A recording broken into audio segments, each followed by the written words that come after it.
When it comes to different types of media, there are always things that stand out as some of the best works within their type of media. In movies, we have the Lord of the Rings trilogy. In books, we have ones such as Sherlock Holmes by Sir Arthur Conan Doyle in 1984 by George Orwell. And in the media I will be covering today, that being anime, we of course have none other than the legendary series called Full Metal Alchemist Brotherhood. Not to be mixed up with the Full Metal Alchemist anime from 2003, as the 2003 anime doesn't quite follow the source material just as well. You see, Full Metal Alchemist Brotherhood remained as the highest rated anime of all time on my anime list for 14 years and currently holds a solid 9.11 rating on the site, as well as a 9.1 rating on IMDb, which is the third highest rating for an anime on the site, only beaten by Attack on Titan, which also has a 9.1, and JoJo's Bizarre Adventure Steel Ball Run. With the high acclaim for Full Metal Alchemist Brotherhood, you would expect it to have at some point had a successor. And while some would argue that The Heroic Legend of Arslan, an anime from 2014 inspired by the Arabian Nights, based on the manga with the same name by author Hiromu Arakawa,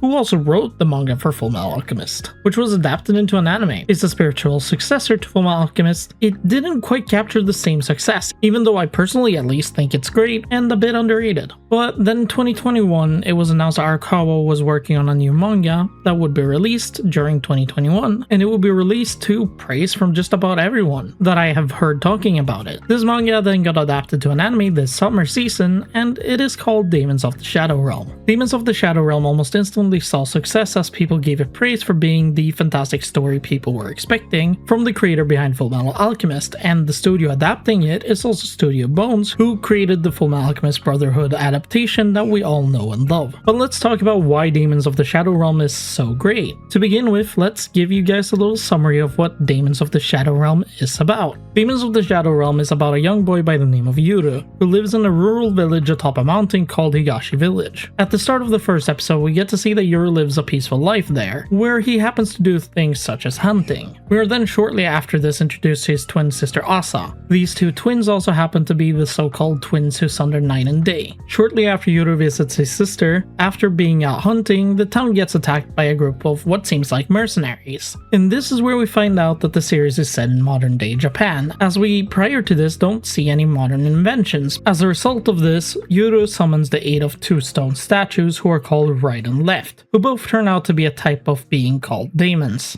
Daemons are supernatural beings that can take many different shapes and forms and have a vast variety of abilities and powers depending on what kind of daemon they are. These daemons are inspired by different yokai and gods from Shinto mythology, and always come in pairs. During this attack, Yuru finds out that the person he thought to be his sister was nothing but a creation created by his grandmother, as his real sister is involved in the attack on the village and seems to be taking part in leading it. As Yuru gets help fleeing from the village by a man called Ryu Tadera, we get to see more of modern Japan and how Yuru has to get used to living in the modern technologically advanced world, which he has never experienced before, whilst trying to find out what is actually going on and why his sister attacked the village, as well as what happened to his parents who disappeared one day when he was a child. This is a very brief summary of the story. It's maybe not the best, as I tried to avoid spoilers as much as possible and mostly covered the first two episodes. When I think or talk about Arakawa's works, one of the first things I tend to think of is the world in itself.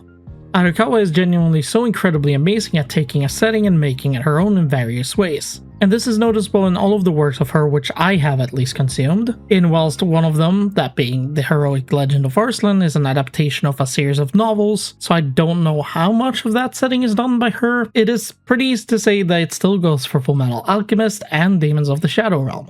With Full Metal Alchemist, the world is clearly based off of 1920s Europe, with inspirations from countries like Germany and Britain, but with its own supernatural elements added, whilst Daemons of the Shadow Realm instead takes place in modern-day Japan, and similarly to Full Metal Alchemist, Arakawa once again does an amazing job at implementing supernatural elements. The way the daemons are introduced and implemented in the show truly feels natural to its own world, and nothing really feels out of place. Something else Arakawa has always been great at is creating intriguing characters. When you think of the different series created by Arakawa, you can probably remember a good chunk of the characters as interesting and memorable for a variety of reasons. This goes all the way from Mustang and Hawkeye in Fullmetal Alchemist to characters such as Daryon, Elam, and Hilmes in the heroic Legend of Arslan. And this does not end at Daemons of the Shadow Realm. Almost all of the characters are unique and interesting in their own way, all the way from characters like Ryu Tadara and Hanadano to Gabi and the Kagemori family, and of course more. It is genuinely impressive how memorable they are. Now let's talk about the voice acting. I've been watching Daemons of the Shadow Realm with my older brother, and whilst we mostly watch dubbed anime, we also watched a few episodes subbed. And I have to say that both versions are great. Whilst it is expected for the sub to be great, as Japanese voice actors normally kill it, this time the English dub was amazing too. And it is something that really impressed both me and my older brother. Voice acting aside, I really want to talk about the soundtrack, and oh my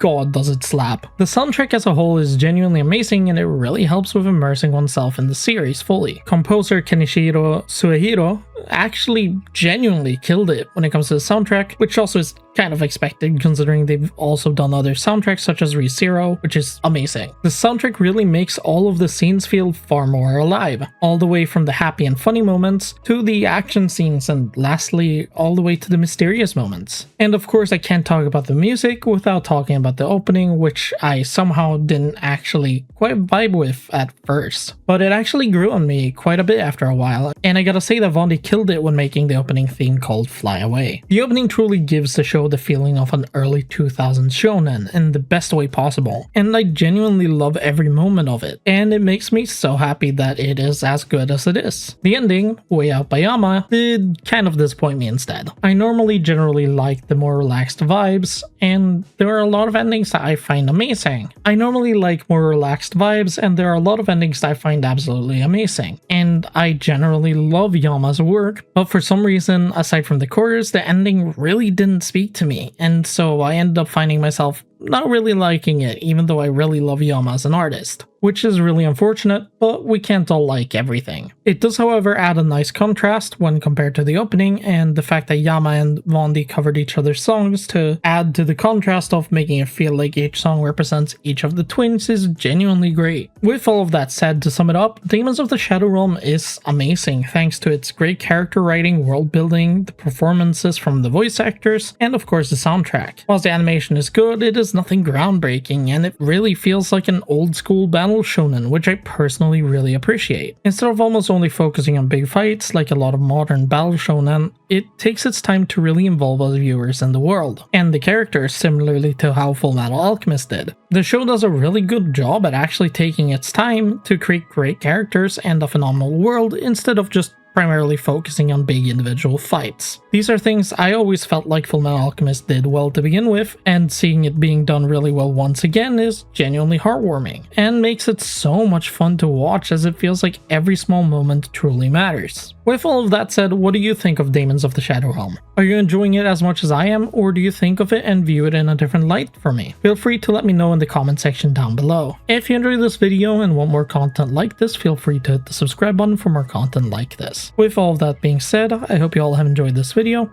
and I wish you all a wonderful rest of your day. Bye.